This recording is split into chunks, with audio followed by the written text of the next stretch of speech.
वह जो भी ले जा रहा था, ये अनुचर मगरमच्छों की तरह उसके चारों ओर झुंड बनाकर उसे चीर फाड़ कर रख देते थे। सिर नीचे करके उसने पाया कि काली बिल्ली पूरी तरह से गायब हो गई थी। सर, क्या आपको गाइड की जरूरत है? मैं सिर्फ एक जादुई क्रिस्टल मांगता हूं। एक दुबला पतला सा छोटा लड़का दौड़कर आया। उसके शरीर से लेवल एक अनुचर की ऊर्जा तरंगें निकल रही थीं। हालांकि उसका चेहरा बहुत पतला था, लेकिन उसकी आंखें बहुत जीवंत थीं। मुझे देखने के लिए ले आओ। ठीक है। लड़का खुशी से झूम रहा था और जल्दी से आरव के सामने दौड़कर उसे रास्ता दिखाने लगा। यह बाजार वॉकर परिवार के संरक्षण में है, जो घुमक्कड़ अनुचरों और मागी दोनों द्वारा समान रूप से एक अच्छा परिवार है। वहां देखो, बीच में लकड़ी की झोपड़ी वॉकर परिवार द्वारा व्यक्तिगत रूप से स्थापित एक दुकान है। छोटे लड़के ने एक गाइड के रूप में अपने कर्तव्यों को पूरा करने की पूरी कोशिश की, तो ये दूसरे लोगों के स्टॉल हैं। आरव ने फर्श पर अपने सामान को प्रदर्शित करने वाले अनुचरों की ओर इशारा किया। उनके सामान अकादमी में मौजूद सामानों से बहुत अच्छे थे और निश्चित रूप से उनमें से अधिकतर नकली भी थे। हां, आपको केवल केंद्रीय हॉल में प्रक्रियाओं को निपटाने शुल्क का भुगतान करने की आवश्यकता है और फिर आप अपना स्टॉल स्थापित करने के लिए जगह प्राप्त कर सकेंगे। छोटे लड़के ने सिर हिलाया। सर, क्या ऐसा कुछ है जिसे आप बेचना चाहेंगे? वॉकर परिवार कंसाइनमेंट सेवाएं भी प्रदान करता है। मुझे अभी जल्दी नहीं है। मुझे सैर के लिए सबसे बीच वाले इलाके में ले चलो, आरव ने कहा। इस मैगस मार्केट में उसने कई आधिकारिक मैगी को सक्रिय रक्षात्मक बल क्षेत्रों के साथ अपने चारों ओर पाया। ये ऐसे अस्तित्व हैं जिनके खिलाफ वह अभी नहीं लड़ सकता था, इसलिए वह सामान्य से अधिक सतर्क था। यह लोहार का घर है। यह हथियार बेचने में माहिर है। इसके बगल में, जिस पर एक टेस्ट ट्यूब को एक इलाज ट्यूब है, एक पोशनिंग की दुकान है। सबसे बाईं ओर एक नीलामी घर है। समय समय पर उनके पास कुछ प्रीमियम सामान होते हैं। छोटा लड़का इस जगह से बेहद परिचित था। एक नीलामी घर तो क्या, उनके पास जादुई कलाकृतियों के बारे में जानकारी होगी? आरव ने लापरवाही से पूछा। अब उसकी दिलचस्पी थोड़ी और बढ़ गई थी। छोटे लड़के ने अपना सिर हिलाया। यह बहुत कीमती वस्तु है। पिछले साल नीलामी में केवल एक निम्न श्रेणी की जादुई कलाकृति बेची गई थी। यहां तक कि आधिकारिक मैगी भी मौजूद थे, जो बोली में शामिल हुए। तो ये इस तरह है, मुझे हथियारों की दुकान पर ले चलो। आरव छोटे लड़के का पीछा करते हुए लोहार की दुकान पर पहुंच गया। अरे बड़ी दाढ़ी वाले बूढ़े आदमी, मैं तुम्हारे लिए कुछ काम लाया हूं। जैसे ही छोटा लड़का फोर्ज में दाखिल हुआ, वह जोर जोर से चिल्लाने लगा। मैं अभी आता हूं। दुकान के मालिक की दाढ़ी वाकई घनी और घनी थी। वह लंबा नहीं था, लेकिन उसकी बांह की मांसपेशियां बहुत सख्त थीं और ताकत का आभास देती थीं। सम्माननीय अतिथि, मैं इस लोहार की दुकान का मालिक हूं। कृपया मुझे ब्लैक हैमर कहें। दुकान के मालिक ने अपना परिचय दिया। मुझे एक क्रॉस ब्लेड चाहिए। आरव ने अपने इरादे बताए।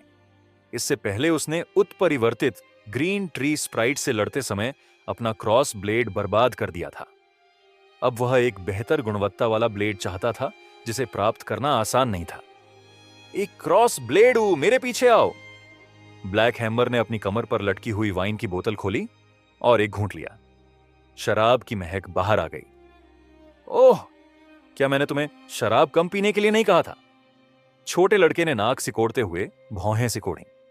हिचकी एडगर, तुम अभी भी एक बच्चे हो और बढ़िया स्वाद वाली वाइन के परम आनंद की सराहना नहीं कर सकते। ब्लैक हैमर ने अपना सिर हिलाया और आरव को लकड़ी की शेल्फ पर ले गया। मेरी दुकान के सभी तैयार क्रॉस ब्लेड यहां हैं, कृपया अपनी पसंद चुनें। बेशक अगर यह संतोषजनक नहीं है तो आप एक कस्टम मेड भी ले सकते हैं कीमत के लिए। जब उन्होंने कीमत के बारे में बात की तो ब्लैक हैमर के शब्द बेहद स्पष्ट थे। वह जरा भी नशे में नहीं लग रहा था। आरव ने लकड़ी के शेल्फ पर क्रॉस ब्लेड को आराम से देखा। ये ब्लेड जाहिर तौर पर पहले से ही युद्ध की कठोरता से गुजरे हैं। उनकी चांदी की सतह से खून की प्यासी आभा निकल रही थी। आरव ने आराम से एक उठाया। यह एक जटिल लेकिन मजबूत एहसास था जो उसकी हथेलियों में झुनझुनी पैदा कर रहा था, जो काफी भारी लग रहा था। एक बेहतरीन ढंग से गढ़ा हुआ स्टील ब्लेड। इस पर एक धातु का सितारा भी बना हुआ है। मूठ को काले रेशम में लपेटा गया है ताकि यह किसी के हाथों से फिसल न जाए। ब्लैक हैमर ने आइटम का वर्णन किया। आरव ने अपना सिर हिलाया और क्रॉस ब्लेड को पीले लकड़ी के शेल्फ पर वापस रख दिया।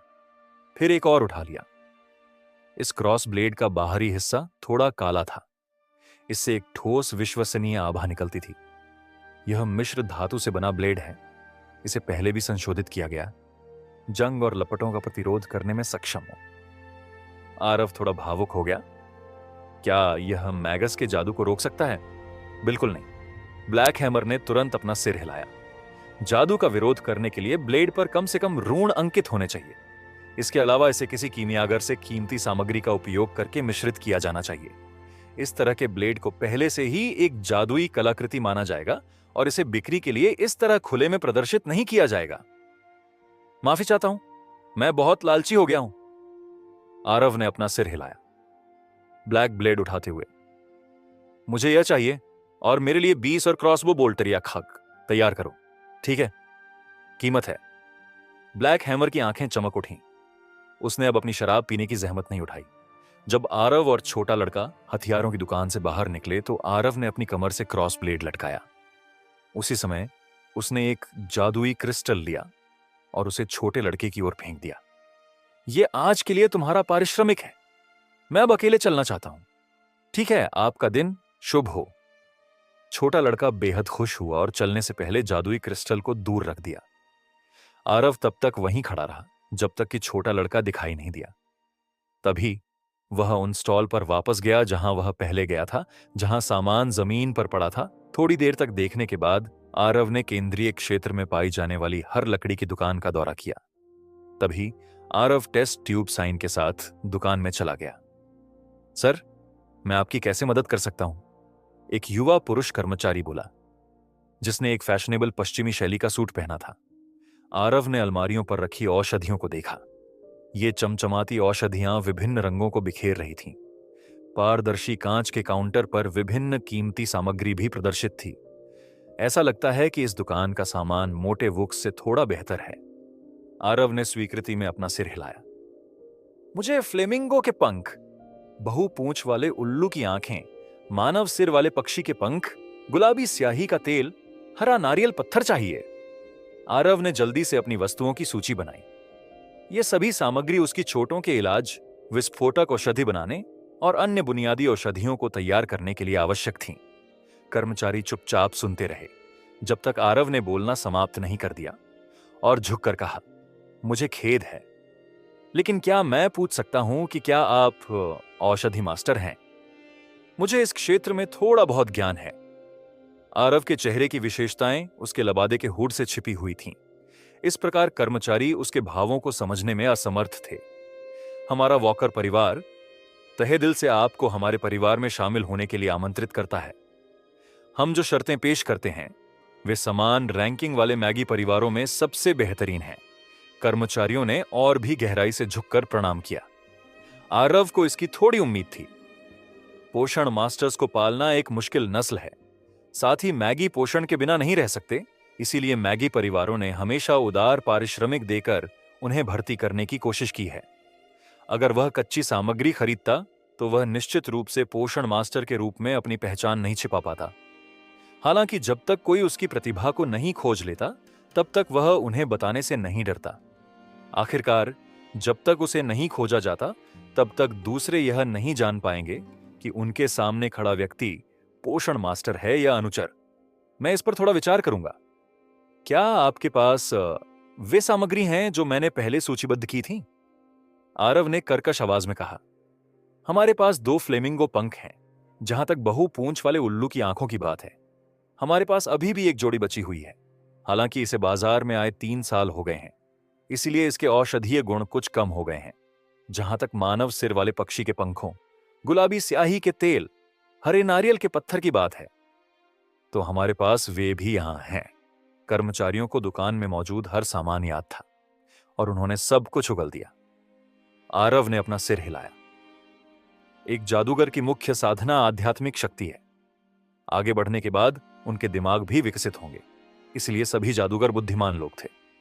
आरव के अनुमान के अनुसार जब जादूगर उच्च क्षेत्र में आगे बढ़ेंगे तो उनके दिमाग की तुलना याई चिप की प्रसंस्करण क्षमताओं से भी की जा सकती है। मुझे वे सभी चाहिए। अपनी कीमत बताओ। आरव ने अपना सिर हिलाया। कुल 157 जादुई क्रिस्टल हैं। कर्मचारी मुस्कुराए। आरव ने अपना सिर हिलाया और अपने लबादे से एक छोटा सा डिब्बा निकाला जिसे उसने पहले तैयार किया था। खोलने के बाद कोई देख सकता है कि यह सियान रंग के औषधियों से भरा हुआ था। देखो, ये सभी शक्ति औषधियां हैं। आरव ने अपना सिर हिलाया। शक्तिवर्धक औषधियां निकाली और उन्हें कर्मचारियों के सामने रख दिया। शक्तिवर्धक औषधियां मूल औषधियों में से एक थीं। वास्तव में अधिकांश औषधि बनाने वाले अनुचरों ने इसे पहले पीना चुना। यह देखने के बाद कर्मचारी स्पष्ट रूप से निराश हो गए, लेकिन उन्होंने जल्दी से अपना संयम संभाला और निरीक्षण करना शुरू कर दिया। 30 शक्तिवर्धक औषधियां। मैं आपको उनके लिए 130 जादुई क्रिस्टल दे सकता हूं, कर्मचारी ने कहा। आरव ने चुपचाप स्वीकृति दे दी। यदि वह इन्हें वूक्स में बेचता तो उसे अधिकतम 120 जादुई क्रिस्टल मिलते। बाहर कीमतें वास्तव में अधिक थीं, लेकिन यह अधिक खतरनाक भी था। ठीक है, आरव ने अन्य 27 जादुई क्रिस्टल गिने और उन्हें कर्मचारियों को सौंप दिया। मेरे द्वारा ऑर्डर की गई सामग्री लाओ। ठीक है। मुझे एक क्षण 2 कर्मचारियों ने औषधियां और जादुई क्रिस्टल को तेजी से पीछे की ओर भागने से पहले हटा दिया। आरव ने 1 दर्जन मिनट तक प्रतीक्षा की, इससे पहले कि कर्मचारी एक छोटी लकड़ी की टोकरी लेकर लौटे, संदूक जिसे उसने आरव के सामने रख दिया। ये वो सामान है जिसका आपने अनुरोध किया था, कृपया इनका निरीक्षण करें। आरव ने लकड़ी का छोटा संदूक खोला। इसे लकड़ी की ट्रे का उपयोग करके अलग अलग हिस्सों में बांटा गया था, जहां विभिन्न सामग्रियां रखी गई थीं। वहां रंगीन पंख, हरे रंग की चट्टानें और विभिन्न रंग के पाउडर थे। आरव की उंगलियां विभिन्न सामग्रियों को ढूंढ रही थीं। एआई चिप जांच करें। एआई चिप द्वारा यह संकेत दिए जाने के बाद कि सभी सामग्रियां मानक के अनुसार हैं, तभी आरव ने लकड़ी का संदूक रखा। फिर वह पोषण शॉप से बाहर जाने के लिए उठ खड़ा हुआ। मैं जो बेच रहा हूं वह केवल सबसे बुनियादी शक्ति पोषण है और सामग्री को इकट्ठा करना पहले से ही इतना जटिल है। मैं भी इन सामग्रियों के उपयोग का पूरी तरह से अनुमान नहीं लगा सकता। वे भी निश्चित रूप से नहीं लगा पाएंगे।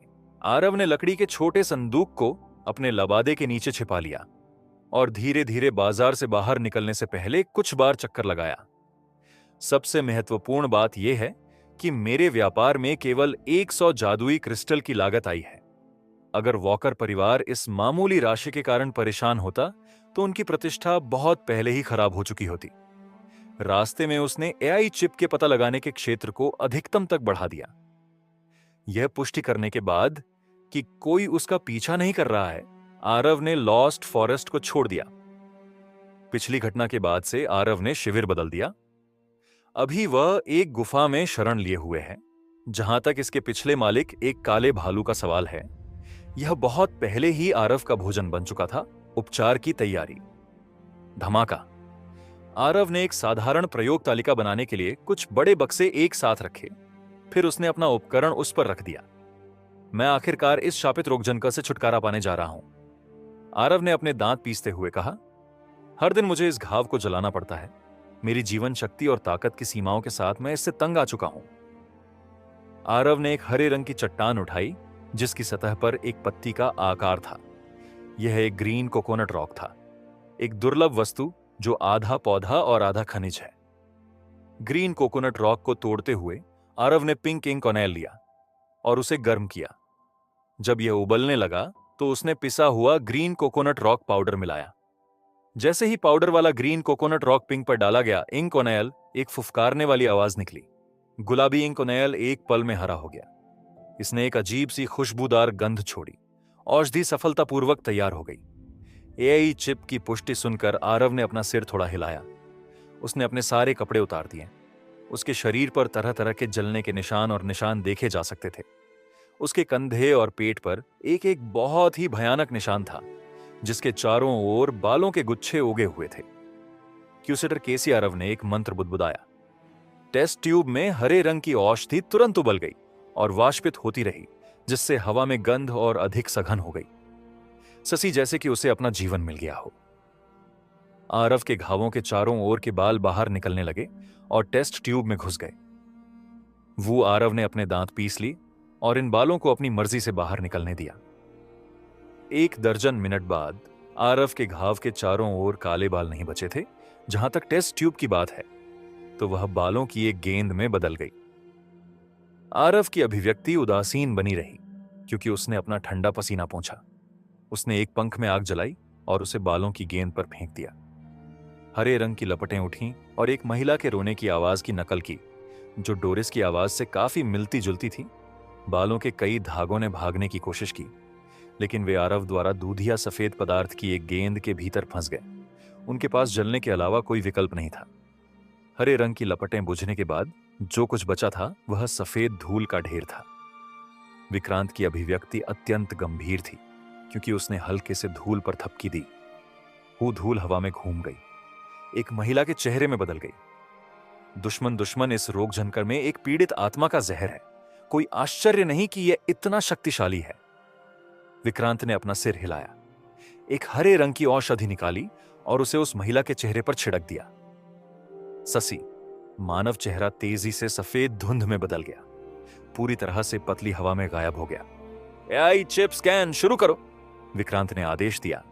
बीप स्कैन पूरा हुआ।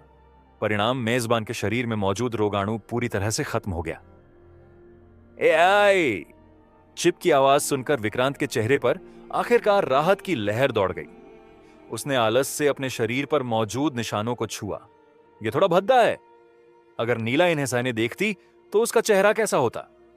बड़ी सी छाती में खोजबीन करने के बाद उसे एक औषधि मिली और उसने उसे पी लिया। 1 दर्जन मिनट बाद विक्रांत की त्वचा की ऊपरी परत कांप उठी और निशानों और मृत त्वचा की परत को बाहर निकाल दिया और उनकी जगह चमकदार त्वचा ले ली। एक बार जब मैं रोगाणु से छुटकारा पा लूंगा तो मेरी त्वचा पर मौजूद निशानों को ठीक करना बस कुछ औषधियों की बात है। विक्रांत ने उन निशानों को छुआ जो अब बेहद फीके पड़ चुके थे। मेरा अनुमान है कि एक और खुराक के बाद ये पूरी तरह से गायब हो जाएंगे। विक्रांत ने फिर दुर्भाग्यपूर्ण काले भालू के पंजे का बचा हुआ हिस्सा निकाला और खुद को एक बढ़िया भोजन से पुरस्कृत किया।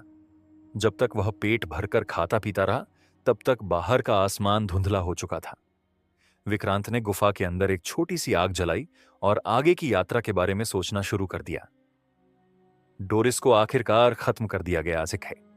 अब कोई भी पीछा करने वाला नहीं बचा है, इसलिए मैं यात्रा करते समय आराम से रह सकता हूं। अकादमी का मिशन वास्तव में महत्वपूर्ण नहीं है। आखिरकार इसे पूरा करने के लिए मेरे पास 3 साल हैं। मुझे आश्चर्य है कि अकादमी अभी कैसा प्रदर्शन कर रही है।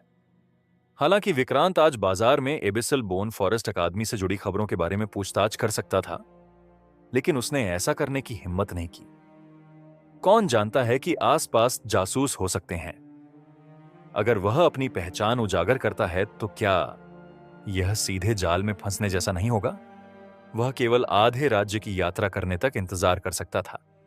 उसके बाद ही वह सुरक्षित रूप से पूछताछ शुरू कर सकता था। इतना बड़ा मामला निश्चित रूप से मैगी सभा स्थलों पर एक गर्म विषय होगा। उसे केवल अपने बारे में कोई भी जानकारी उजागर न करने के लिए सावधान रहना होगा। इन सभी से बाद में निपटा जा सकता है, लेकिन सबसे महत्वपूर्ण बात यह है कि जल्दी से जल्दी सभी औषधियों को जादुई क्रिस्टल में बदल दिया जाए। इन सभी विशाल संदूकों को इधर उधर ले जाना बहुत असुविधाजनक है। विक्रांत ने ठोस लकड़ी के संदूक को थपथपाया। उसे कुछ दिन पहले के उस दुखी भूरे घोड़े की याद आई जो ऐसा लग रहा था कि कभी भी मर जाएगा। वह कड़वाहट से मुस्कुराया। मैं अब वॉकर परिवार के बाजार में नहीं जा सकता। आखिरकार मैंने अभी अभी वहां कई औषधियां बेची हैं। विक्रांत ने मन ही मन नक्शा देखा और अपनी वर्तमान स्थिति का पता लगाया। अकादमी से ईस्टवुड्स प्रांत तक मुझे 5 अन्य प्रांतों से होकर यात्रा करनी है। मैं रास्ते में औषधि बेच सकता हूं। सबसे अच्छा, मैं केवल जेरशा प्रांत तक ही औषधि बेच सकता हूं। नक्शे पर जेरशा प्रांत उसके गंतव्य के बीच में था। ईस्टवुड्स प्रांत को उससे अलग करने वाले 2 और प्रांत थे। अगर वह ईस्टवुड्स प्रांत तक अपनी औषधि बेचता तो क्या इसका मतलब यह नहीं होता कि वह अपनी यात्रा का कार्यक्रम और उद्देश्य बता देता? विक्रांत इतना मूर्ख नहीं होगा कि ऐसा करे। हालांकि उसने रास्ते में अपना माल बेचा, लेकिन दूसरे लोग शायद उसे खोज ना पाए। आखिरकार हर दिन होने वाले व्यापार बहुत थे। हालांकि विक्रांत अपने ट्रैक की सुरक्षा में थोड़ा और सतर्क रहना पसंद करेगा। जरसा प्रांत के लिए यह पुलफील्ड किंगडम के मध्य क्षेत्र में था और सभी तरफ से सुलभ था। दूसरे लोग विक्रांत के गंतव्य का अनुमान बिल्कुल भी नहीं लगा पाएंगे। हाँ, वैसे भी अभी भी समय है। अगर जरूरत पड़ी तो मैं फिर से रास्ता बदल सकता हूं। आगे के स्थान किसी भी मामले में मुझे अपनी पहचान कभी उजागर न करने के लिए सावधान रहना चाहिए। विक्रांत ने मैगी सभा स्थलों के रूप में चिह्नित बिंदुओं को देखा और गहन विचार में प्रवेश किया। 2 महीने बीत गए। जेरशा प्रांत के रास्ते पर एक मजबूत काले घोड़े पर लकड़ी की छाती और एक काले वस्त्र पहने हुए आदमी को सरपट दौड़ते हुए देखा जा सकता था। काले वस्त्र पहने हुए आदमी के बाल चमकीले लाल थे और वह बेहद खूबसूरत था। यह स्वाभाविक रूप से भेष में विक्रांत था। उस समय से जैसे जैसे विक्रांत यात्रा करता गया, उसे समय समय पर कुछ मैगी सभा स्थल या कुछ छोटे पैमाने पर व्यापार स्थल मिले, जहां उसने अपने द्वारा बनाई गई औषधियां बेचीं। चूंकि वह हर बार केवल कुछ ही बेचता था, इसलिए वह अन्य विशेषज्ञों के लालच को आकर्षित नहीं कर पाया। कभी कभी लालच में अंधे कुछ मूर्ख अनुयायी उसे घेर लेते थे, लेकिन वे बिल्कुल भी उसके मुकाबले नहीं थे। सबसे खतरनाक उदाहरण तब था जब एक स्तर 3 अनुयायी उसे घेरने के लिए अन्य अनुयायियों के एक समूह को लेकर आया था। फिर भी विक्रांत एआई चिप की पहचान क्षमता की मदद से उनसे बचने में कामयाब रहा। इनके जरिए व्यापार में उसने कुछ कीमती सामग्री और विशेष मैगी ज्ञान पर कई किताबें हासिल की, जिससे एआई चिप के डेटा बैंक में बहुत वृद्धि हुई। इन पिछले 2 महीनों में उसने आखिरकार उन सभी शैडो और डार्क एलिमेंट स्पेल मॉडल को रिकॉर्ड कर लिया जो उसने पहले खरीदे थे। फिर उसने किताब की सामग्री को पूरी तरह से मिटा दिया। इससे उसका सामान बहुत हल्का हो गया। अपनी औषधियों का एक बड़ा हिस्सा बेचने और उन भारी भरकम स्पेल किताबों से छुटकारा पाने के बाद विक्रांत अपने सभी सामान को एक संदूक में फिट कर सकता था। उसके अनुमान के अनुसार वह बची हुई औषधियों को बेचने के बाद बस एक थैले के साथ यात्रा कर सकता था। मैंने औषधियों की लोकप्रियता को कम करके आंका है। अभी मैंने 2000 से अधिक जादुई क्रिस्टल जमा कर लिए हैं। अगर जानकारी और अन्य विविध वस्तुओं की खरीद ना होती तो शायद मुझे 2005 से अधिक जादुई क्रिस्टल मिल जाते। विक्रांत ने अपने हाथ फैलाए और अपने लबादे को टटोला। कठोर बनावट की एक बोरी उसके हाथों में चली गई। वह मुस्कुराए बिना नहीं रह सका। सौभाग्य से इस मैगस वर्ल्ड में उच्च श्रेणी के जादू के क्रिस्टल हैं। एक टुकड़े को 100 साधारण जादू के क्रिस्टल से बदला जा सकता है, अन्यथा मुझे उन सभी जादू के क्रिस्टल को ले जाने में समस्या होगी। A chip state update Vikrant ने आदेश दिया। बी पारफ फार्लियर लेवल 2 अनुचर और नाइट शक्ति 2.7, चपलता 2.8, जीवन शक्ति 3.0, आध्यात्मिक बल 4.6, जादुई शक्ति 4.0, स्थिति स्वस्थ। एआई चिप की आवाज गूंज उठी। हां, शक्ति और चपलता बढ़ी। यह मेरी आंतरिक नाइट ऊर्जा की निरंतर उत्तेजना का परिणाम है। इसके स्थिर होने के बाद मैं धीरे धीरे नाइट के प्रशिक्षण के अगले चरण को शुरू कर सकता हूं। इससे मेरे सभी आंकड़े कम से कम 3 तक बढ़ जाने चाहिए। आध्यात्मिक शक्ति के लिए यह केवल थोड़ा बड़ा है। यह जीवन और मृत्यु की कई स्थितियों के बाद मुझे मिला एकमात्र प्रतिफल था। मैगस प्रशिक्षण, जैसा कि अपेक्षित था, केवल और अधिक कठिन होता जा रहा है। विक्रांत ने आह भरी और फिर से मन ही मन मानचित्र को प्रक्षेपित किया। विशाल मानचित्र पर जेरशा प्रांत पोलफील्ड किंगडम के मध्य क्षेत्र में था। यहां कई छोटे मैगस परिवार थे। हालांकि यह एक नियमित मानव साम्राज्य की राजधानी थी, लेकिन इसने सभी प्रकार के यात्रियों, कई भटकने वाले मैगी और यहां तक कि अपराधी मैगी को भी आकर्षित किया। इन मैगी को उनके कट्टरपंथी विचारों या किसी अन्य मामले के कारण उनके पिछले संघ से निर्वासित कर दिया गया, उत्पीड़न का सामना करना पड़ा या यहां तक कि इनाम सूची में डाल दिया गया। वे भटकने वाले मैगी में बदल गए, अक्सर उन्हें बहुत खतरनाक लोग बना दिया। जेरशाह प्रांत में ऐसा हुआ कि रेडबर्ड परिवार द्वारा नियंत्रित एक विशाल मैगस बाजार है, जो एबिसल बोन फॉरेस्ट अकादमी का समर्थन करने वाले 3 बड़े परिवारों में से एक है। मैं निश्चित रूप से यहां नवीनतम समाचार प्राप्त करने में सक्षम होऊंगा। इन पिछले 2 महीनों में विक्रांत ने एबिसल बोन फॉरेस्ट अकादमी से संबंधित विभिन्न समाचारों के बारे में गुप्त रूप से पूछताछ की थी। हालांकि उन्हें जो जानकारी मिली वह सभी अस्पष्ट थी।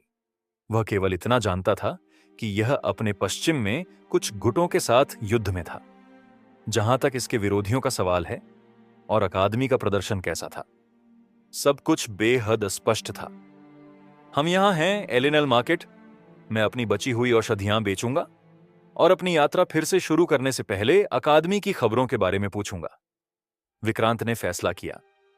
एलिनल मार्केट में प्रवेश एक छोटे से गांव के बर्बाद घाट में अगर खुफिया रिपोर्ट न होती तो मैं कभी नहीं मानता कि पूलफील्ड किंगडम का पहला मैगस बाजार वास्तव में एक नियमित मानव गांव के नीचे छिपा होगा। विक्रांत ने गांव के आसपास के इलाकों को देखा तो एक बेजान माहौल ने उसका स्वागत किया। मैगस बाजार यहां से नीचे होना चाहिए क्योंकि वहां से कभी कभी विकिरण निकलने के संकेत मिलते हैं। ऊपर के ग्रामीण भी निश्चित रूप से बीमार हैं, जहां कुछ लोग अचानक मर भी सकते हैं। वे कैसे पनप पाएंगे? मुझे डर है कि एक दर्जन या उससे ज्यादा सालों के बाद यह गांव एक और भूतहा शहर बन जाएगा। ईंटों से बनी एक झोपड़ी के प्रवेश द्वार पर आने से पहले विक्रांत ने अपने शरीर पर भूरे रंग के लबादे को ठीक किया और अपने चेहरे की विशेषताओं को ढंग लगे। दरवाजे से एक धीमी आवाज आई। जब विक्रांत ने हल्के से दस्तक दी, तुम कौन हो अंदर से? एक ठंडी आवाज आई। मैं एक भटकता हुआ अनुचर हूं जो बाजार को देखना चाहता। चरमराहट बड़ा दरवाजा खुला और एक काले रंग की पोशाक पहने व्यक्ति को देखा। विक्रांत चौंक गया। उसने महसूस किया कि काले रंग की पोशाक पहने व्यक्ति से हत्या का इरादा निकल रहा था। यह एक बहुत ही अस्पष्ट अवधारणा हो सकती, लेकिन अगर कोई अपनी तरह के बहुत से लोगों को मार देता है तो वे निश्चित रूप से दूसरों से अलग होंगे। इस काले वस्त्रधारी आकृति ने विक्रांत को जो एहसास कराया वह यह था कि उसके हाथों उसी स्तर के कई विशेषज्ञ मारे गए जैसा कि एक बड़े बाजार से उम्मीद की जाती है। यहां तक कि गार्ड भी इतना भयंकर है। काले वस्त्रधारी आकृति ने स्तर 3 के अनुचर की ऊर्जा तरंगों का उत्सर्जन किया। उसने एक बार इस्तेमाल होने वाली जादुई वस्तु भी रखी। हालांकि यह एआई चिप की पहचान से बच नहीं सका। कोई फर्क नहीं पड़ता कि यह तुम्हारा पहली बार है या नहीं, मैं नियमों की गणना करूंगा। बाजार के अंदर किसी भी लड़ाई को रेडबर्ड परिवार द्वारा उकसावे के रूप में माना जाएगा, काले वस्त्रधारी आकृति ने ठंडे स्वर में कहा। तभी विक्रांत ने उसकी आस्तीन पर रेडबर्ड प्रतीक चिन्ह देखा। मैं समझ गया। विक्रांत ने सिर हिलाया। ठीक है, शुल्क एक जादुई क्रिस्टल होगा। विक्रांत द्वारा प्रवेश शुल्क का भुगतान करने के बाद काले वस्त्र पहने व्यक्ति ने चिमनी पर हल्के से टैप किया और स्टील की मशीनरी गड़गड़ाहट हुई। चिमनी दाईं ओर घूम गई और नीचे की ओर जाने वाली सीढ़ियों की एक उड़ान दिखाई दी। यहां तक कि शैली भी एबिसल बोन फॉरेस्ट अकादमी की याद दिलाती है। विक्रांत ने अपना सिर हिलाया। सुरंग में प्रवेश करने के बाद चिमनी बंद हो गई और मार्ग एक बार फिर से बंद हो गया। केवल कुछ दीपक गहराई में मंद रूप से चमक रहे थे। विक्रांत सीढ़ियों से नीचे उतरा। जब उसे लगा कि वह 1 दर्जन मीटर भूमिगत हो गया है तो एक विशाल गुफा उभरी बाजार बहुत बड़ा था। यह कई फुटबॉल मैदानों के आकार का बताया। ये छत पर किसी प्रकार के स्टैलेक्टाइट जड़े हुए थे, जिससे विक्रांत को आश्चर्य हुआ कि क्या वे प्राकृतिक थे। बाजार के बीच में ग्रे चट्टानों का उपयोग करके बनाई गई इमारतें एक पंक्ति में खड़ी थीं। उनके चारों ओर लकड़ी की झोपड़ियों का एक घेरा था। जहां तक सड़क पर दुकानों की बात है, वे वास्तव में बहुत कम थीं। मैगी और सहायकों ने विभिन्न रंगों के वस्त्र पहने थे। सफेद, काले और भूरे रंग के वस्त्र पहने लोगों को दुकानों में आते जाते देखा जा सकता था। विक्रांत ने मैगस वर्ल्ड के नियमों को थोड़ा बेहतर ढंग से समझना शुरू किया। आमतौर पर आधिकारिक मैगी या तो काले या सफेद वस्त्र पहनते थे और सहायक ग्रे वस्त्र पहनते थे। सफेद वस्त्र उन गुटों का प्रतिनिधित्व करते थे जो अधिक शांति प्रिय थे। उदाहरण के लिए चिकित्सा कला और इस तरह की अन्य कलाएं। जहां तक काले वस्त्रों की बात है, वे युद्ध की ओर अधिक झुकाव रखते थे और उनका स्वभाव भी अजीब था।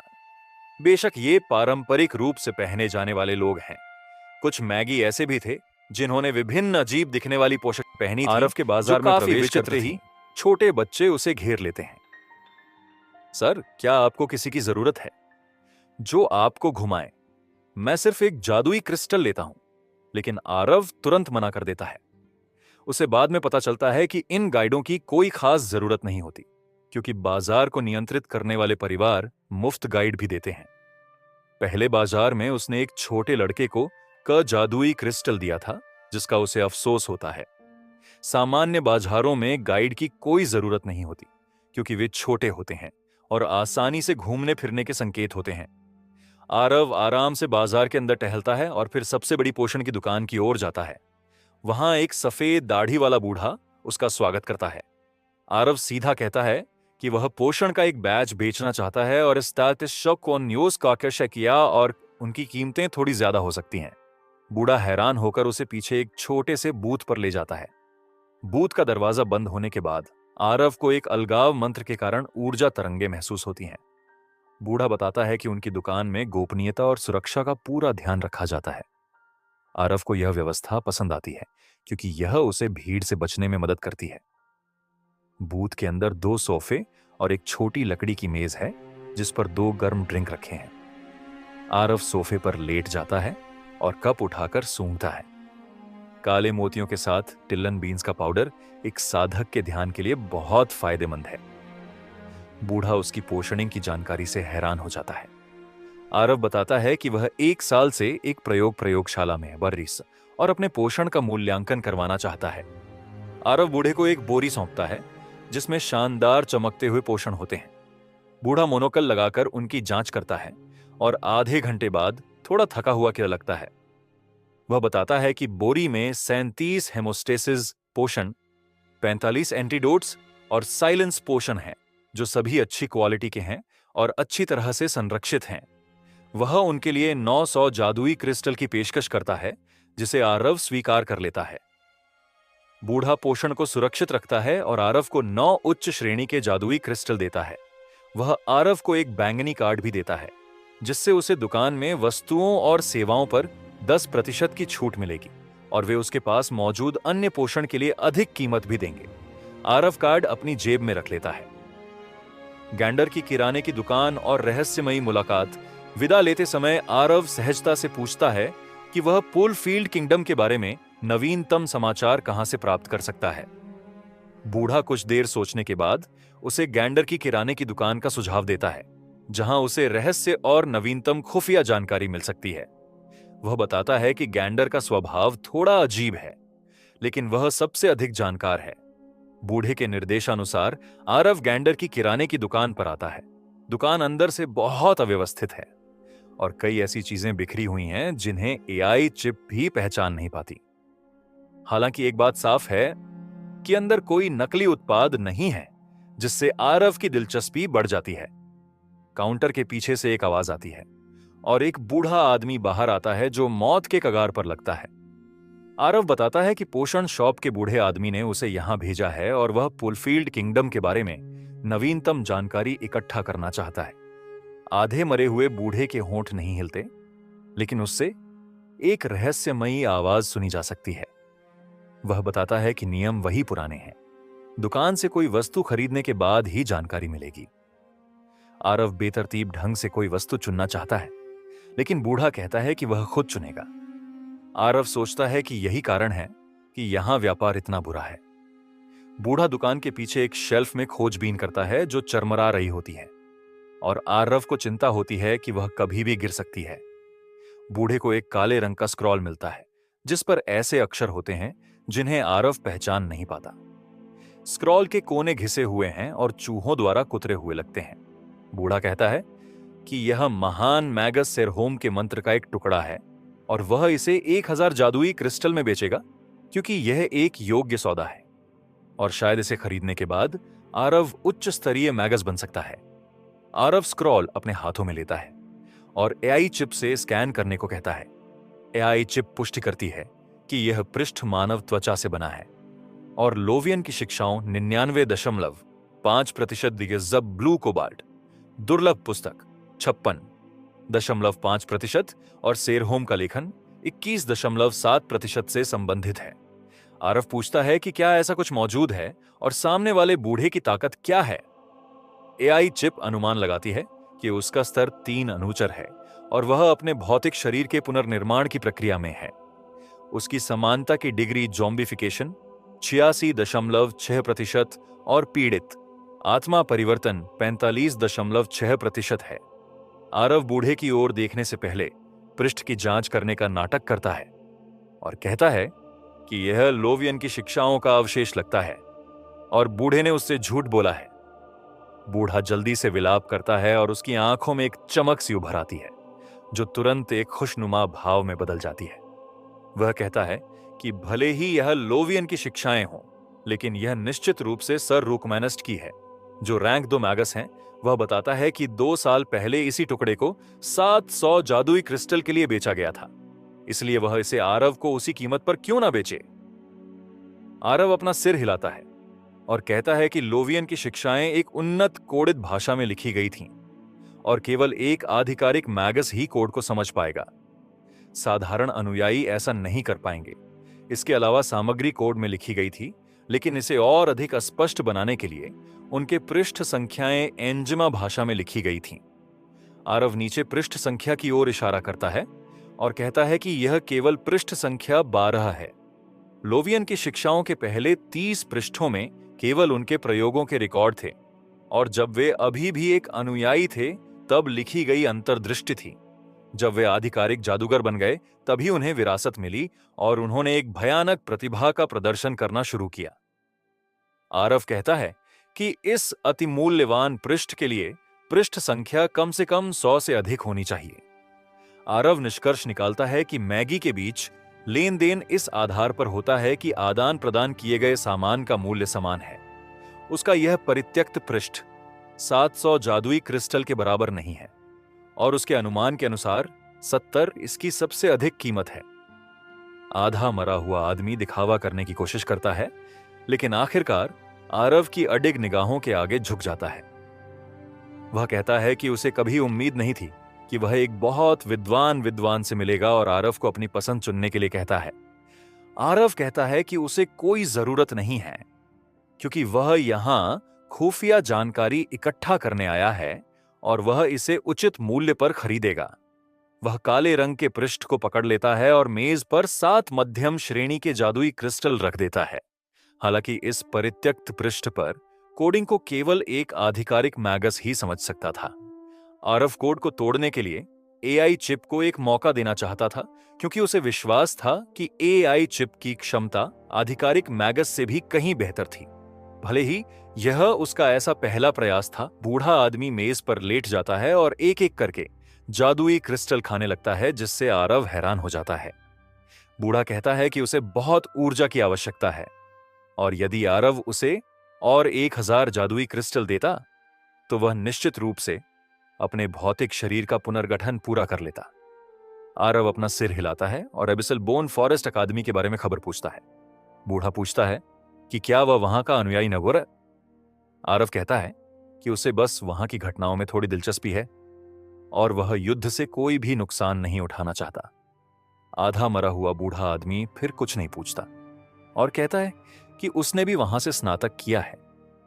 वह बताता है कि अब एबिसल बोन फॉरेस्ट अकादमी की स्थिति इतनी अच्छी नहीं है और उसने सुना है कि सेज गोथम की झोपड़ी और व्हाइटवुड्स कैसल ने इस युद्ध में एबिसल बोन फॉरेस्ट अकादमी के खिलाफ मिलकर काम किया है। आधा मरा हुआ बूढ़ा अंतहीन बात करता रहता है। युद्ध की स्थिति और रियाई चिप का कार्य आधे दिन बाद आरव किराने की दुकान से बेहद दुखी चेहरे के साथ बाहर निकलता है। वह सोचता है कि उसने कभी नहीं सोचा था कि स्थिति पहले से ही इतनी खराब होगी और उसे यहां उम्मीद से ज्यादा समय तक बाहर रहना होगा। आधे मरे हुए बूढ़े के अनुसार युद्ध का कारण बहुत पहले ही भुला दिया गया था। जो बात मायने रखती थी वह यह थी कि सेज गोथम की झोपड़ी और व्हाइटवुड्स कैसल एबिसल बोन फॉरेस्ट अकादमी के समान स्तर के गुट थे। उनके गठबंधन ने एबिसल बोन फॉरेस्ट अकादमी को नुकसानदेह स्थिति में डाल दिया था। अभी अकादमी प्रतिरोध करने के लिए केवल अपने रक्षा मंत्र निर्माण पर भरोसा कर सकती थी। आरव लोवियन की शिक्षाओं के परित्यक्त पृष्ठ को महसूस करता है, हालांकि यह मानव त्वचा से बना था। फिर भी आरव ने इसे अच्छी तरह से लपेटा और अपने वस्त्र के भीतर रखा। वह एआई चिप से पूछता है कि इस पृष्ठ को डिकोड करने में कितना समय लगेगा। एआई चिप बताती है कि विश्लेषण प्रगति पर है और डेटा बैंक में कोई तुलनीय कोड नहीं मिला है, इसलिए अनुमान की आवश्यकता होगी। पूरा होने का अनुमानित समय 93 दिन 13 घंटे। आरव अपनी ठुड्डी सहलाता है। और कहता है कि 3 विषम महीने ठीक हैं। वह लापरवाही से बाजार में घूम रहा होता है। उसने पहले जो आधे मरे हुए बूढ़े को बताया था वह सच था, लेकिन आरव बस एआई चिप की क्षमताओं पर दांव लगाना चाहता था। भले ही यह काम न करे, लेकिन आधे मरे हुए बूढ़े ने जो जानकारी दी थी वह कम से कम 20 से 30 जादुई क्रिस्टल के बराबर थी।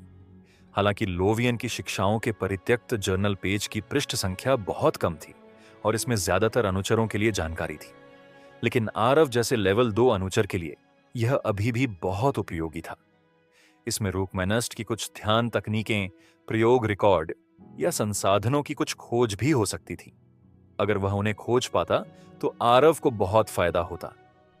किसी भी मामले में एआई चिप की प्रोसेसिंग क्षमताएं बहुत प्रभावशाली थीं। आरव ने इसकी आधी क्षमताओं का भी इस्तेमाल नहीं किया था, बस इसे ज्यादातर समय के लिए निष्क्रिय रहने दिया था। वह इस डाउन टाइम का इस्तेमाल कोड को डिक्रिप्ट करने के लिए कर सकता था। आरव तब तक नहीं रुके जब तक वह एलिनेल मार्केट से बाहर नहीं निकल गया। निकास गांव के किनारे था और वास्तव में घास के ढेर के नीचे था। यह रेडबर्ड प्रतीक चिन्ह के साथ एक काले वस्त्रधारी व्यक्ति द्वारा संरक्षित था। एआई चिप क्षेत्र स्कैन शुरू करें। गांव से बाहर निकलने के बाद आरव ने आदेश दिया। आरव की आंखों के सामने एक हल्की नीली स्क्रीन प्रक्षेपित हुई, जो स्पष्ट रूप से पीछे से उसका पीछा कर रहे एक डरपोक व्यक्ति की पहचान कर रही थी। पूरे हल्के नीले प्रक्षेपण में लाल बिंदु बेहद स्पष्ट था। लक्ष्य की पहचान की गई स्तर 2 अनुचर पर शक्ति का अनुमान लगाया गया। कोई जादुई कलाकृति नहीं मिली। एआई चिप की आवाज गूंज उठी। केवल लेवल 2 का अनुयायी है। न लगता है कि यह कोई बहुत बड़ा गुट नहीं है, बल्कि केवल कुछ धन के पीछे लालची कुत्ता है। आरव की आंखें ठंडी चमक उठीं। अगर मेरे पास कोई और योजना ना होती, आरव का पीछा कर रहा लेवल 2 का अनुयायी बहुत धैर्यवान लग रहा था। आरव के बाजार के आसपास से 1 दर्जन मील दूर होने के बाद ही उसने चुपके से हमला किया। होश अचानक आरव के पैरों के नीचे मिट्टी के 2 गोले उठे, जो 2 पीले भूरे रंग के हाथों में बदल गए, जिन्होंने आरव के टखनों को कसकर पकड़ रखा था। बैंगनी रोशनी से भरा एक खंजर तुरंत आरव की पीठ पर वार किया। सफलता चुपके से हमला करने वाले अनुयायी ने चिल्लाया, जिसका चेहरा खुशी से लाल हो गया था। उसे देर से एहसास हुआ कि आरव रहस्यमय तरीके से विलीन हो गया था और उसके शरीर के चारों ओर कांटों वाली एक बेल में बदल गया था। कांटों ने बेरहमी से मांस को छेद दिया। अनुचर को यह भी महसूस हो रहा था कि बेल जीवित हो गई है और वह लालच से उसका खून पी रहा था। अरे ये एक गोलेम है।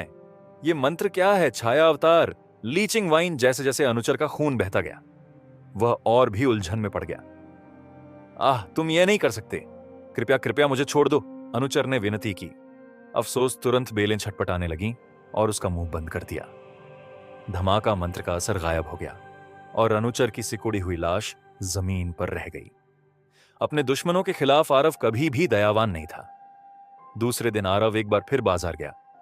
सर, क्या आपको गाइड की जरूरत है? मुझे सिर्फ एक जादुई क्रिस्टल चाहिए। शोर मचाने वाले छोटे बच्चे अभी भी प्रवेश द्वार पर शोर मचा रहे थे। आज आरव ने अपने कपड़े बदले थे और खुद को और भी छुपाने के लिए उसने अपना रूप भी बदल लिया। हालांकि उसका पिछला चेहरा नकली था, लेकिन कोई गारंटी शुदा विशेष जादू प्रभाव नहीं था जो लबादे को भेद सके और उसे देख सके। जहां तक ऊर्जा तरंगों और इस तरह की चीजों का सवाल है, आरव इसके बारे में बहुत चिंतित नहीं था। कल उसने जानबूझकर आधिकारिक मैगी से परहेज किया ताकि उसकी ऊर्जा तरंगें कभी रिकॉर्ड न की जाए। आध्यात्मिक शक्ति द्वारा उत्पन्न ऊर्जा तरंगों को पकड़ने के लिए एक आधिकारिक मैगस को पहले से ही पर्याप्त तैयारी करनी होती है। ऐसा कोई मैगी नहीं होगा जिसके पास करने के लिए कुछ बेहतर ना हो। तुम करोगे? आरव ने बेतरतीब ढंग से एक छोटी लड़की को चुना। धन्यवाद सर, मैं इस जगह से बेहद परिचित हूं। छोटी लड़की थोड़ी बहुत खुश थी। उसने सफेद रंग की पोशाक पहनी थी और कुछ हद तक पतली दिख रही थी। लड़की को एक जादुई क्रिस्टल फेंकने के बाद आरव ने धीरे से कहा, मैं एक उच्च स्तरीय क्षेत्र में प्रवेश करना चाहता हूं। उसकी आवाज को पिछले दिन से अलग करने के लिए संशोधित किया गया था। एक उच्च स्तरीय क्षेत्र, तुम्हारा मतलब है दूसरा स्तर? छोटी लड़की ने थोड़ा हिचकिचाते हुए पूछा। बेशक, यह वह अनुभव था जिसे आरव ने कई बार बाजार में आने के बाद धैर्यपूर्वक प्राप्त किया था। ये बाजार बहुत बड़े नहीं थे और आरव को हमेशा लगता था कि कुछ कमी है। इन बाजारों में कुछ कीमती संसाधन भी नहीं थे। ये छोटे बच्चे, गाइड शायद यहां शक्तिशाली ग्राहकों की प्रतीक्षा में खड़े थे जो उन्हें अधिक छिपे हुए क्षेत्रों में ले जाएंगे। चूंकि आप दूसरे स्तर के बारे में जानते हैं, तो आपको यह भी समझना चाहिए कि यदि आपके पास एक से अधिक जादुई क्रिस्टल या गारंटर की कीमत वाली कोई वस्तु नहीं है, तो आपको प्रवेश से वंचित कर दिया जाएगा। स्वाभाविक रूप से मेरे पास है, रास्ता दिखाओ। छोटी लड़की ने अपना सिर उठाया, फिर भी वह आरव के लबादे के पीछे के भाव को समझने में असमर्थ थी। वह केवल अपना सिर नीचे कर सकती थी और रास्ता दिखा सकती थी। हालांकि दूसरे स्तर पर कई आधिकारिक मैगी होने चाहिए, लेकिन कोई विकल्प नहीं है। 2 प्राचीन सूत्र एज और पोशन और टीयर्स ऑफ मैरी, साथ ही उनकी कई सामग्री अभी तक एकत्र नहीं की गई है। अगर मैं इसे यहां सबसे बड़े मैगस बाजार में भी नहीं पा सकता, तो अब कोई संभावना नहीं है। मैं केवल वैकल्पिक सामग्री की तलाश कर सकता हूं। आरव की अभिव्यक्ति काफी उदास थी। जैसे जैसे वह यात्रा करता गया, उसने रास्ते में औषधियां बेचीं और 2 प्राचीन औषधियों की सभी सामग्री एकत्र करने की पूरी कोशिश की। हालांकि उसे अब तक बहुत कम सफलता मिली है। एबिसल बोन फॉरेस्ट अकादमी के बाद एलिनेल मार्केट मैगी की दूसरी सबसे बड़ी सभा थी। अगर उसे यहां वह नहीं मिल पाया जिसकी उसे जरूरत थी, तो आरव पूरी तरह से असहाय था।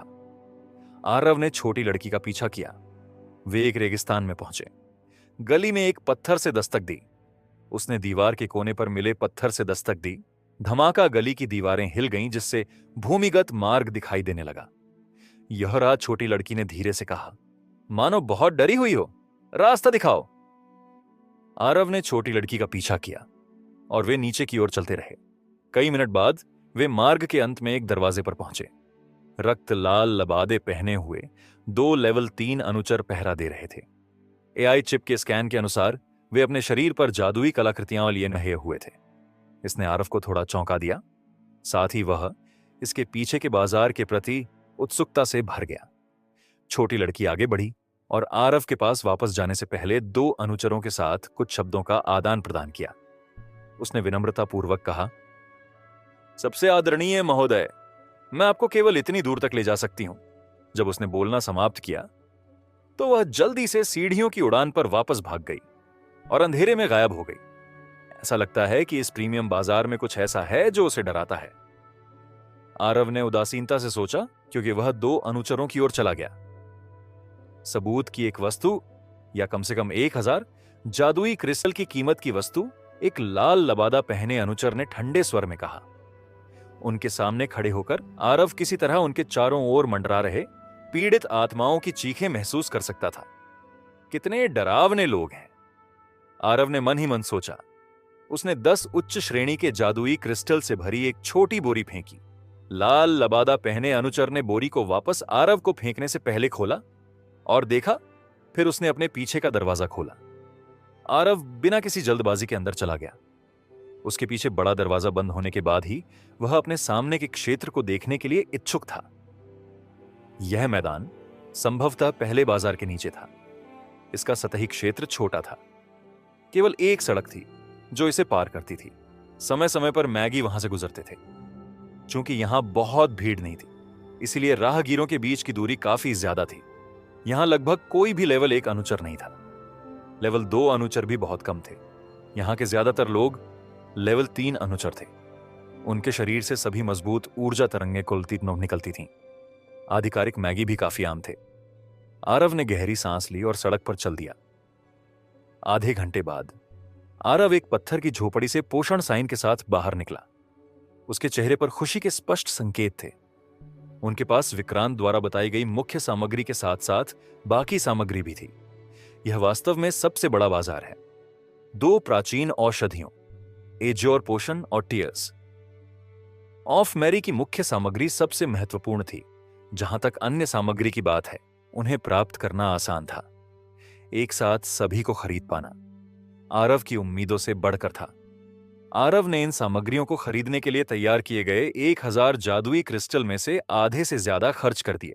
हालांकि वह अभी भी संतुष्ट था और उसे लगा कि खर्च इसके लायक था, सामग्री को अलग रखते हुए। उसने अनुमान लगाया कि उसे एक सुरक्षित जगह ढूंढनी होगी और औषधियां बनाना शुरू करना होगा। उसका मूड काफी अच्छा था। उसे थोड़ा इधर उधर घूमने का भी मन हुआ। यहां का सामान ऊपर के बाजार से ज्यादा बढ़िया था। आरव ने बिक्री के लिए एक कम ग्रेड जादुई कलाकृति खंजर भी देखा। हालांकि इसकी कीमत कम से कम 400 जादुई क्रिस्टल थी, जिसने तुरंत आरव को भाग्यशाली महसूस करना बंद कर दिया। अचानक आरव ने शोरगुल वाली आवाजें सुनी जो आरव को थोड़ा चौंकाते हुए ऊपर से गुजरी। उसने इन आवाजों को ट्रैक किया और एक नई खोज की गुलाम बाजार। आरव ने अपने सामने एक बड़ा बाड़ा देखा। बाड़ों के पीछे कई नग्न गुलाम खड़े थे। उनके चेहरों पर या तो सुन्न उदासीनता या अत्यधिक अपमान दिखाई दे रहा था, क्योंकि उन्होंने अनुचरों और मैगी को अपनी पसंद चुनने दिया था। ठीक है, मुझे खुद कुछ गुलामों की जरूरत होगी। आरव लगभग 3 साल तक एक्सट्रीम नाइट टाउन में रहना चाहता था। वह कई चीजों को अकेले मैनेज नहीं कर सकता था। मूल रूप से उसने वहां पहुंचने पर कुछ गार्ड और नौकरों की भर्ती करने की योजना बनाई थी, लेकिन अब कुछ उच्च श्रेणी के गुलाम आसानी से उपलब्ध थे। आखिरकार वे सभी मैगी द्वारा पाले या नियंत्रित किए गए थे। इससे उनके मालिक को बेहतर सुरक्षा और सुनिश्चित कार्यक्षमता मिली। सर, आपको क्या लगता है? क्या आपको अपने बिस्तर के लिए एक महिला गुलाम की जरूरत है? देखिए, ये सभी अच्छी गुणवत्ता वाली हैं। कुछ तो कुलीन वर्ग की भी हैं। आरव के आगे बढ़ने पर एक गुलाम व्यापारी ने देखा। गुलाम व्यापारी ने जल्दी से अपने पीछे महिला गुलामों के एक समूह के बड़े स्तनों को थपथपाया, जिससे लहर जैसी लहरें उठीं। उसके पीछे एक दर्जन पूरी तरह से नग्न कुलीन महिलाएं थीं। उनकी त्वचा बेहद चिकनी थी और उनका शरीर काफी जीवंत था। भले ही वे गुलाम थे, लेकिन उनके कुलीनता के आभा को दबाया नहीं जा सकता था। वे यहां कैसे पहुंचे? मेरा मतलब है, कुलीनों के रूप में क्या यह परेशानी नहीं होगी? आरव थोड़ा उत्सुक था। कृपया चिंता न करें, ये सभी कुलीन हैं जिन्होंने लड़ाई लड़ी और हार गए। उनकी जागीरें बहुत पहले ही हड़प ली गई हैं और उनके परिवार नष्ट हो गए हैं। वे कानूनी तौर पर मौत की सजा के अधीन हैं। बिल्कुल भी कोई परेशानी नहीं होगी, व्यापारी ने आत्मसंतुष्ट होकर समझाया। आरव ने एक कुलीन महिला के पीछे देखा जिसे घसीटा जा रहा था। जाहिर तौर पर एक कुलीन युवा था। वहां खड़ी महिला वह जंगल में पहले मिले युवा कुलीन महिला के बारे में सोचने से खुद को रोक नहीं पाया। अगर उसका बदला विफल हो गया तो कौन जानता है कि उसे भी इस जगह पर बेचा जाएगा या नहीं। वे कैसे हैं, एक दो खरीदो और यह तुम पर निर्भर है कि तुम उन्हें कैसे खेलते हो। जब तुम उनसे ऊब जाओगे तो तुम उन्हें अपने प्रयोगों के लिए इस्तेमाल कर सकते हो, भले ही वे मर जाएं। यह कोई समस्या नहीं है। व्यापारी ने उसे लुभाने की पूरी कोशिश की। आरव ने अपना सिर हिलाया। मैं कुछ गार्ड खरीदना चाहता हूं, अधिमानतः एक नाइट के स्तर के। इसके अलावा मुझे अपने प्रयोगों के लिए कुछ सहायकों की आवश्यकता होगी। अगर ऐसा है, व्यापारी ने अपनी ठोड़ी को सहलाया, आप जो खोज रहे हैं वह प्रीमियम गुलाम हैं और उनकी कीमत असाधारण होगी। बेशक जो लोग यहां प्रवेश करने में सक्षम हैं वे ताकतवर ग्राहक हैं। कृपया मेरे पीछे आओ। आरव व्यापारी के पीछे चला गया और उसने कई गुलाम देखे। उनमें से कुछ अच्छी तरह से बने हुए युवा थे, जबकि कुछ अभी भी बच्चे थे। वे सभी डरे हुए दिख रहे थे और बाड़ के पीछे से बाहर की ओर देख रहे थे। समय समय पर कुछ मैगी उन पर इशारा करते थे या उनका निरीक्षण करने के लिए आगे बढ़ते थे। आरव ने मैगी के एक समूह को कुछ जानवरों और समुद्री प्रजातियों के दासों को घेरते हुए देखा जो उन पर बोली लगा रहे थे। व्यापारी ने आरव को एक बड़े तंबू में खींच लिया और एक मोटे आदमी को बुलाया।